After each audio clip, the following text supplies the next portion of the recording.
NDA ने supreme court के retired justice B Sudershan Reddy को मंगलवार को उपराष्ट्रपति चुनाव के लिए अपना उम्मीदवार बनाया। उनका मुकाबला एनडीए के उम्मीदवार सीपी राधाकृष्णन से होगा। 89 साल के रेड्डी गुवाहाटी हाई कोर्ट के चीफ जस्टिस और गोवा के पहले लोकायुक्त रह चुके हैं। वे आंध्र प्रदेश के रहने वाले हैं। 2007 में सुप्रीम कोर्ट का जज नियुक्त किया गया था। पॉलिटिकल एनालिसिस करने वाली संस्था लोकनीति CSDS के सह निदेशक संजय कुमार ने महाराष्ट्र चुनाव को लेकर एक्स पर की गई अपनी पोस्ट को डिलीट कर दिया है। 17 अगस्त को इस पोस्ट में उन्होंने महाराष्ट्र विधानसभा की सीटों पर वोटों की संख्या कम होने का लेकर जानकारी दी थी। इस ट्वीट में वही डेटा था जिसके आधार पर कांग्रेस ने चुनाव आयोग पर वोट चोरी और वोटर लिस्ट में गड़बड़ी के आरोप लगाए थे।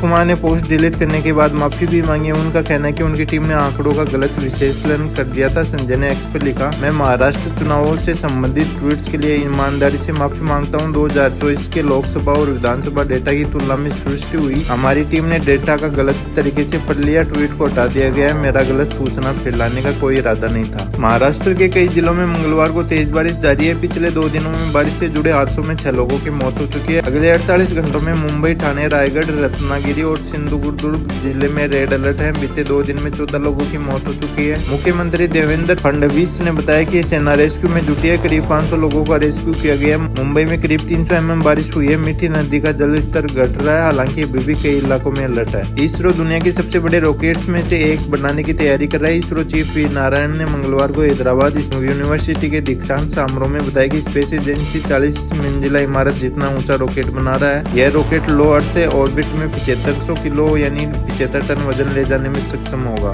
नारायण ने कहा कि भारत का पहला रॉकेट जिसे डॉक्टर APJ अब्दुल कलाम ने बनाया था 17 टन का था और वह सिर्फ 35 किलो बाहर ले जा सकता था। आज इसरो इतनी बड़ी छलांग लगा चुका है कि उन्होंने बताया इस साल इसरो कई अहम प्रोजेक्ट पूरे करेंगे। उनके विदेश मंत्री वांग यी मंगलवार को दिल्ली में प्रधानमंत्री मोदी और NSA अजित डोभाल से मुलाकात की। इससे पहले वांग यी ने सोमवार को विदेश मंत्री जयशंकर के साथ बातचीत की थी। चीनी विदेश मंत्री 18 अगस्त को 2 दिन के दौरे पर भारत पहुंचे थे। वांग यी के दौरे के दौरान चीन भारत को रेयर अर्थ मटेरियल देने को तैयार हो गया है। जुलाई में चीन ने इस पर रोक लगा दी थी। ANI की रिपोर्ट के मुताबिक वांग यी जयशंकर को भरोसा दिया है कि चीन भारत को खाद, रेयर अर्थ मटेरियल और टनल बोरिंग मशीन की सप्लाई करेगा। अमेरिका राष्ट्रपति ट्रंप ने सोमवार को व्हाइट हाउस में यूक्रेन के राष्ट्रपति जेलेंस्की और यूरोपियन लीडर्स के एक साथ मीटिंग की। इसमें रूस यूक्रेन के बीच सीज फायर पर सहमति नहीं बनी। ट्रंप ने कहा कि फिलहाल इतने जल्दी सीज फायर संभव नहीं है। हालांकि मीटिंग में यूक्रेन की सुरक्षा गारंटी पर चर्चा हुई। ट्रंप ने कहा कि अमेरिका और यूरोपियन देश मिलकर इस पर काम करेंगे। NIT में इंजीनियर से लेकर स्टेनोग्राफर की भर्ती, एज लिमिट 33 साल, सैलरी 1 लाख से ज्यादा। HPRCA में टीचर्स के लिए 600 पदों पर निकली भर्ती, एज लिमिट 45 साल, फीस ₹100।